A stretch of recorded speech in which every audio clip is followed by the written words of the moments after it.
इस बात से कोई भी इस पूरे हॉल में जो बैठा हुआ है सदन में या बाहर भी कोई भी इस बात से सहमत, सभी सहमत है इस बात से कि जो लेबर कोड है इसका तो शुरू से ही विरोध हो रहा है, इसको कोई नहीं चाहता। चाहे सेंट्रल ट्रेड यूनियंस हो, चाहे श्रम संगठन हो, चाहे संस्था हो, चाहे जो भी मजदूरों के लिए काम कर रहा है असंगठित क्षेत्र के मजदूरों के लिए, वो इसको चाहता ही नहीं हो रही। लेकिन ये कोड ही सरकार इसलिए लाई है कि असंगठित क्षेत्र को कुछ ना दिया जाए और पूरा कॉर्पोरेट सेक्टर के लिए। तो इसके अंदर भी यही है, इसमें ये भी है कि जो फंड ऑफ सोशल सिक्योरिटी जो फंड इकट्ठा होगा, सरकार चाहेगी तो इसको सरकार की किसी और स्कीम में भी लगा सकती है, कर सकती है। ये क्लोज भी है इसके अंदर, मतलब आपका करोड़ों रुपया जो इसमें जमा होगा मजदूरों को बांटने की बजाय आप इसको कहीं और इन्वेस्टमेंट भी कर सकते हो, कॉर्पोरेट सेक्टर को भी दे सकते हो, किसी उसमें भी लगा सकते हो इन्वेस्टमेंट वगैरह। तो इस तरह के इसमें रूल्स हैं तो जो बहुत खतरनाक है बात में। मैं अब आमंत्रित करना चाहूंगा अशोक भाई को, जो सीवरेज वर्कर्स के बीच में काम करते हैं। तो मैं अशोक टा, दलित आदिवासी शक्ति अधिकार मंच दसम से हूँ और जॉइंट सेक्रेटरी हूँ। और हमारा काम जो है वो सीवरेज वर्कर्स के लिए और सेप्टिक टैंक वर्कर्स के लिए है, जो सीवर का काम करते हैं, पर्यावरण रक्षक कहलाते हैं। उसके हक और हुकूक के लिए हम पिछले 20-25 वर्षों से काम कर रहे हैं।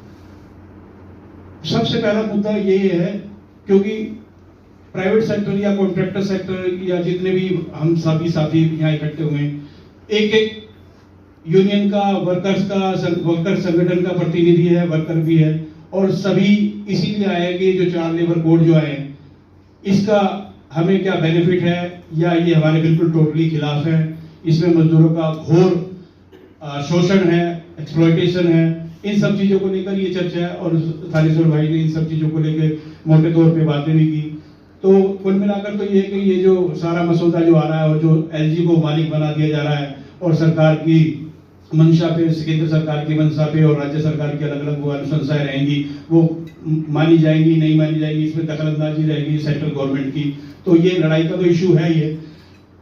अगर मैं राज्यवार की बात करूं और हम दिल्ली की बात करें तो दिल्ली में मेरा जो नेटवर्क है, दिल्ली एनसीआर में हमारा मुख्यतः काम है, वो मेरे पास हमारे संगठन के उसमें संपर्क में लगभग 10,000 से प्लस ये है सीवरेज वर्कर्स, कॉन्ट्रैक्चुअल वर्कर्स।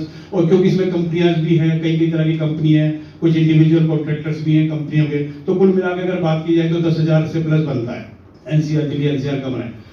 हर एक राज्य और दिल्ली सरकार, दिल्ली तो राजधानी है, इसमें जो मुद्दा होता है कि वर्कर्स के लिए एक मिनिमम वेज तैयार किया जाता है और हर 6 महीने बाद रिवाइज भी होता है।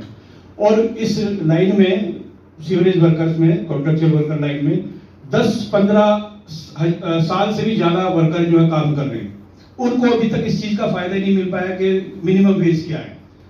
वो सीधा ठेकेदारों के द्वारा एक्सप्लॉयटेशन होता है, शोषण होता है, उसमें नेक्सस काम करता है, दिल्ली जेल बोर्ड के अधिकारी भी शामिल होते हैं उसमें। और वो जो बेचारा मजदूर 8 घंटे पसीने बहाकर आंधी में, तूफान में, बारिश में हमारे सीवरेज की ब्लॉकेज खोलता है, रात दिन काम करता है, उसको इसका लाभ बिल्कुल भी नहीं है। उसको तो ये भी नहीं पता कि 4 लेबर कोड कौन से आ रहे हैं। वो मोस्टली तो इलिटरेट तबका है, अनपढ़ तबका है, वो जानता ही नहीं कि क्या कुछ आ रहा है, बस उसको तो काम मिलना चाहिए। और काम भी 6-6 महीने का मिलता है, वो ठेकेदारी में 6-6 महीने का, 6 महीने का कॉन्ट्रैक्ट आ गया तो उनमें 1 महीना बाद उनको बुलाते हैं और 1 महीना पहले उनको हटा दिया जाता है। ये सीधी गाज उनके ऊपर गिरती है। और वो इतने लंबे समय से काम कर रहे हैं, उनका भी परिवार है, कई तरह की जिम्मेदारियां हैं, एजुकेशन की है, मेडिकल की है, और भी कई तरह की है। बहुत से तो रेंट पे रहते हैं, उनको रेंट भी देना होता है। कैसे वो निर्वाह करेंगे इस छोटी सी उसमें, और जिसको ये नहीं पता कि मिनिमम वेज क्या है। और ये वेज भी जो अलग अलग ठेकेदार दे रहे हैं, ये अलग अलग वेरी करता है, सैलरी भी वेरी करती है, कई 10,000 मिल रहे, कई 11,000 मिल रहे, कई 12,000 मिल रहे, अलग अलग ठेकेदार अपनी अपनी सुविधा के अनुसार दे रहे। तो एक बहुत बड़ी आबादी का जो इस काम में लगे हुए हैं, सीधा ये शोषण हो रहा है। इन सब चीजों को कैसे लाभ पहुंचे, कैसे ये 4 लेबर कोड जो है इनको हम इसमें बदलाव करवाएं, सरकार से अनुशंसा करें, लड़ाई लड़े, सड़क पे जाए, क्योंकि ये हमारा दायित्व बनता है कि कैसे ना कैसे करके ये जो शोषण की जो नीति इन्होंने बनाई है, ये जो मजदूर को मारने की जो नीति बनाई है, इसका विरोध भी पुरजोर तरीके से होना चाहिए। तो मैं यही बात कहना चाहूंगा। मुद्दे तो बहुत हैं, तो धीरे धीरे सबके शामिल हो इसमें, है ना। अब एक छोटी सी बात और कहना चाहूंगा कि अब जैसे कंस्ट्रक्शन वर्कर्स हैं या निर्माण मजदूर, इलेक्ट्रीशियन, कितनी कैटेगरीज है इसमें, उसमें काम हो रहा है। इसमें एज कोई बार नहीं है, किसी भी एज का वो काम कर सकता है आदमी। लेकिन इसमें जो सीवरेज व्यवस्था है, इसमें 40 साल के बाद ही उस मजदूर में कमियां निकालनी शुरू कर दी जाती है। आपका काम ठीक नहीं है, आपसे काम होता नहीं है, आप बाहर बैठ जाओ, क्योंकि नए लड़के तैयार खड़े हैं उनको बनाने के लिए। तो ऐसा आदमी जो वर्कर जो 15-20 साल से सेवा देता आ रहा है, उसको 40 साल में हटा दिया जाता है, फिर उसका बिल्कुल लाइफ जो है डार्कनेस में चली जाती है। उसको दिखता ही नहीं कि वो कहाँ जाए, क्योंकि उसको यही अनुभव था, यही काम करता आ रहा था, और उससे एकदम उसको हटा दिया जाता है। अब वो कहीं कहाँ का रहेगा। तो यहाँ भी कुछ ना कुछ ऐसा होना चाहिए। और ये जो निर्माण मजदूरों को लेकर जो बोर्ड और ये सब कुछ बने हैं, इसमें जो नीतियां इन्होंने बनाई हैं, ये विरोधी तो है नहीं है। इनको सबको अब निर्माण मजदूर को देख लो, किसी को 10 लाख रुपए अगर उसको क्लेम करता है तो 10 लाख का 10% 1 लाख रुपए देना पड़ेगा। 1 लाख रुपए कहां से लाएगा? वो तो चुपचाप बैठ जाएगा, शोषण वो शोषण को भी सुन के बैठ जाएगा, सहन करके बैठ जाएगा। तो ये लड़ाई है, लड़नी पड़ेगी, न्याय दिलाना पड़ेगा, लेबर कोड का भी विरोध करना पड़ेगा। धन्यवाद साथियों। नमस्कार साथियों, मेरा नाम खालिद है और मैं लगभग पिछले 15 सालों से निर्माण मजदूरों के लिए काम कर रहा हूँ। हमारा ऑफिस है राष्ट्रीय भवन निर्माण संघ के नाम से आज़ादपुर में। जो बात तो बहुत ज़्यादा है, इसलिए कि हम लोग तो निर्माण मजदूरों के लिए काम कर रहे हैं और ये जो एक्ट कोड जो भी आ रहा है, ये डायरेक्ट इसका जो इम्पैक्ट होगा ये निर्माण मजदूर पे ही होगा। निर्माण मजदूर पे इसलिए होगा, सरकार तो अभी जैसे आप लोगों ने परसों की न्यूज़ देखी होगी कि बिहार गवर्नमेंट ने निर्माण मजदूरों को 5,000 रुपये दे दिए कपड़े के नाम पे। तो वो तो शोषण ही है, जबकि वो कोई ऐसा वहां के एक्ट में नहीं है, रूल में नहीं है, लेकिन फिर भी उन्होंने दे दिया कि हम ये दे रहे हैं। और जब हमारे इस एक्ट में ये आ जाएगा, रूल में आ जाएगा कि जो भी हम सुविधाएं बनाएंगे, जो भी हम डिजाइन करेंगे, वो केंद्र सरकार की सहमति से डिजाइन करेंगे, तो अपने हिसाब से डिजाइन करते रहेंगे। अभी तो हमारी लड़ाई इतनी ज्यादा है एक्ट और रूल को लेके। एक्ट ये कहता है कि कोई भी वर्कर अगर 60 साल के बाद कोई सुविधा लेना चाहता है तो उसको मिनिमम 3 साल की मेंबरशिप चाहिए। रूल हमारा ये कहता है कि हम उस किसी भी वर्कर को पेंशन दे देंगे जो 60 साल का हो गया। तो हमारे तो बहुत सारे उन वर्कर को पेंशन मिल जाती थी जो 59 साल का होकर रिन्यूअल करवाता तो उसको पेंशन मिल जाती थी, 58 साल का होकर करवाता तो उसको पेंशन मिल जाती थी। लेकिन जब ये एक्ट को ले आए बीच में तो क्या हो गया कि कंटिन्यूअस मेंबरशिप होती नहीं है, तो बहुत सारे लोगों की पेंशन खत्म होगी, बहुत सारे लोगों को पेंशन नहीं मिल रही है। तो अभी का जो एक्ट और रूल है उसमें तो इतना टकराव है, बाद में जब ये अपने हिसाब से ले आएंगे तो टकराव ही टकराव रहेगा। दूसरी बात ये, अभी तो पैसा एटलीस्ट हमारा पैसा हमारे पास है, हमारे घर में है। अभी कल को ये पैसा अपने पास ले लेंगे और बोलेंगे कि अब मुझसे डिमांड करो, तो पॉसिबल ही नहीं है कि वो देंगे। दूसरी वजह यह होगी कि मान लो कि हमेशा हर जगह बीजेपी की सेंटर में अगर गवर्नमेंट होगी, तो मान लो कि दिल्ली में बीजेपी की नहीं होगी सरकार, ये पैसा मांगेंगे, कभी देंगे ही नहीं, और जब देंगे नहीं तो पैसा हमारा रिलीज नहीं होगा वर्कर को। अभी की जो सीएजी की रिपोर्ट आई है उसमें ये कहा जा रहा है कि जो क्लेम्स मिले हैं वो 2-2 साल 3-3 साल 4-4 साल के बाद मिले हैं। अभी की हालत में दी है, बाद की हालत ये होगी कि क्लेम ही नहीं मिलेगा। अगर अभी जैसे ये का सेस हमारा लगता है 10 लाख से ऊपर जितना भी कंस्ट्रक्शन होगा उसके ऊपर 1% सेस लग जाएगा, लेकिन वो ये कह रहे हैं कि जो 50 लाख या उससे ऊपर का होगा निर्माण कंस्ट्रक्शन वर्कर एक्टिविटी में ही नहीं मानेंगे। जब उसको एक्टिविटी में ही नहीं मानेंगे तो रजिस्ट्रेशन ही नहीं होगा, तो फिर रजिस्ट्रेशन होगा किसका? अभी हमारा जो वर्कर, अभी के अगर हम कंडीशन देखें, करंट सिनेरियो देखें, उसमें क्या हो रहा कि कोई भी वर्कर हमारा रूल और एक्ट के हिसाब से कि अगर साल में 90 दिन कहीं भी काम किया है उसने तो उसका हो जाएगा। लेकिन ये जो स्टैंडर्ड लेकर आ जा रहे हैं कि 50 लाख या उससे ऊपर का होगा तब होगा, 50 लाख से कम का होगा, हम उसको कंस्ट्रक्शन एक्टिविटीज में काउंट नहीं करेंगे। दूसरा, थानेश्वर जी ने भी लड़ाई लगी, भटनागर जी ने काफी लड़ाइयां लड़ी कि आप उसको आई कार्ड इश्यू करो।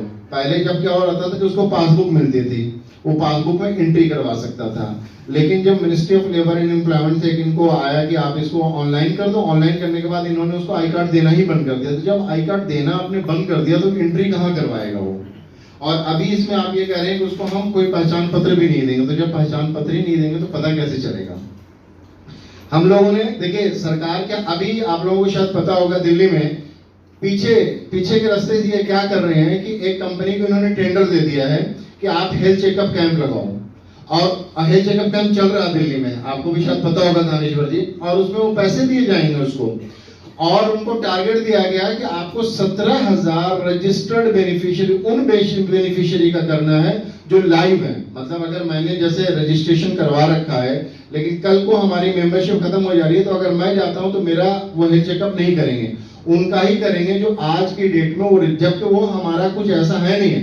हम हेल्थ के नाम पे, मेडिकल के नाम पे अलग पैसा देते हैं। तो बैकडोर से इन्होंने एंट्री करके उस कंपनी को ले आए हैं बुला के, और उसे वो हेल्थ चेकअप करवा रहे हैं, और उससे सरकार उसको पैसा देगी, बोर्ड पैसा देगा, सरकार पैसा नहीं देगी, बोर्ड पैसा देगा। तो इस पर तो हमारा विरोध है, और विरोध तो और भी बहुत सारी बातों पे है, लेकिन जो मेन बात ये है कि हमारे ये पैसे को ले जाएंगे। अभी लगभग हमारे पास 5200 करोड़ रुपए हैं दिल्ली के अगर हम बात करें, तो इस पैसे को ले जाएंगे और देने के मतलब फिर मनशाही नहीं रहेगी कि वो देंगे। वो अलग अलग, जैसे 2015 में इन्होंने एक शुरू किया था कि हम कैंटीन बनाएंगे और एक स्किल डेवलपमेंट सेंटर बनाएंगे, जिसका काफी विरोध किया गया था, तब उसको रोका था। वो भी रुकने की एक वजह थी कि सत्येंद्र जैन साहब मिनिस्टर थे, उनको समझाया गया था कि ये, उनको ये समझ में आ रहा था कि ये पैसा हमारा है और इसको हम जहां चाहेंगे यूज कर सकते हैं। तो जब इस तरह का रूल में आ जाएगा तो ये पैसे को ही खत्म कर देंगे, सारे पैसे पे ही बैठ जाएंगे, खत्म कर देंगे। तो हमारा पुरजोर विरोध है इसके ऊपर, और हम इसका विरोध करते हैं। Thank you. में काम कर रहा है जैसे भी कर रहा है, लेकिन असली लड़ाई ये थी कि इसको बचाने की। अब बड़ी मुश्किल से इसको बचाया, लेकिन इसको भी इन्होंने दो भागों में बांट दिया है। हमारा जो कंस्ट्रक्शन वर्कर्स का जो बीओसीडब्ल्यू एक्ट है 96 का, इसके जितने प्रोविजन है या रूल्स हैं, वो तो एक सोशल सिक्योरिटी कोड में, और दूसरा ओएसएच वाला जिसके भी रूल्स आए नहीं है। तो इसको भी इन्होंने दो में डिवाइड कर दिया है। तो ये भी एक बड़ा दिक्कत वाला बात है, कौन से प्रोविजन वहां रखे हैं और कौन से प्रोविजन उधर रखे हैं, और किसने क्या चीज हटा दिया, क्या चीज जोड़ दिया। ये एक प्रकार से रख तो लिया, लेकिन बिना क्या कहते हैं कि शरीर है बिना दिल के, है ना, जिंदा है बिना दिल के। तो वो वाला हिसाब है, इसमें जान तो है नहीं पर बॉडी है, रख ली है। तो वो वाला स्थिति कंस्ट्रक्शन वर्कर्स के लिए हो गई है। मैं अब आमंत्रित करना चाहूंगा राकेश भाई को, राकेश शर्मा जी को। वो औद्योगिक मजदूरों के संदर्भ में फैक्ट्री वर्कर्स और गारमेंट वर्कर्स के नजर से अपनी बात रखें। नमस्कार साथियों, मेरा नाम राकेश है। साथियों, मैं दो तीन चीजें, तो सबसे पहले विरोध पर आ रही थी। तो पहला मुद्दा मेरा, आपने सजेशन मांगा था, तो मैं वहीं से शुरू करता हूँ। आपने कहा था कि बोर्ड में जो वर्कर्स के नुमाइंदे होंगे, मेरा एक सजेशन ये है कि जो वर्कर्स के नुमाइंदे हों वो स्टेट से होने चाहिए। क्योंकि सपोज करो अगर वो सेंट्रल ट्रेड यूनियन का कोई भी नुमाइंदा है, वो रहता है दिल्ली से बाहर, तो हम उस तक कैसे पहुंच पाएंगे और हम अपनी बात उस तक कैसे पहुंचा पाएंगे? क्योंकि अक्सर जितने भी सेंट्रल बॉडी में जो हमारे लीडर्स हैं वो दिल्ली से बाहर के हैं, और वो दिल्ली में कम रहते हैं, तो उनसे हमारी मुलाकात हो नहीं पाती। तो एक तो जो भी नुमाइंदे हो यूनियन रिप्रेजेंटेटिव्स बॉडी में, एटलीस्ट वो दिल्ली के होने चाहिए। दूसरा, जो अभी आपने कहा था जजेस के लिए के जजेस, उसके लिए मैं आपको बताना चाहता हूं कि जो जज ये लेकर के आ रहे हैं वो हाई कोर्ट के रिटायर्ड जज हैं, और उन हाई कोर्ट के रिटायर्ड जज पर सरकार का कोई कंट्रोल नहीं है। वो सिर्फ फैसिलिटेटर का काम करने के लिए आएंगे, उन पर कोई पाबंदियां नहीं होंगी। वो अपनी मर्जी से आएंगे, अपनी मर्जी से जाएंगे, क्योंकि सरकार उनको उस काम का मानदेय देगी। वो सरकार के अंडर में एज ए जुडिशरी काम नहीं करेंगे। तो उसमें मेरा ये सुझाव है कि एटलीस्ट दिल्ली के अंदर 11 लेबर डिपार्टमेंट हैं, तो कम से कम 11 डिस्ट्रिक्ट मजिस्ट्रेट होने चाहिए, और लेबर डिपार्टमेंट के ही अफसर या सेंट्रल गवर्नमेंट के अगर ईएसआईसी के हैं तो ईएसआई ऑफिस के बंदे होने चाहिए, ईएसआई ऑफिसर्स होने चाहिए जो जुडिशरी का काम करें। और पीएफ वाले हैं, 5 सेंट्रल ऑफिस है पीएफ के, तो 5 उनमें कम से कम सेंट्रल पीएफ कमिश्नर होनी चाहिए, जिनकी ये जिम्मेदारी हो, या वो आरपीएफसी हो या एपीएफसी हो या सीपीएफसी हो, एडिशनल कमिश्नर हो, जो भी हो, तो वो डिस्ट्रिक्ट वाइज होने चाहिए।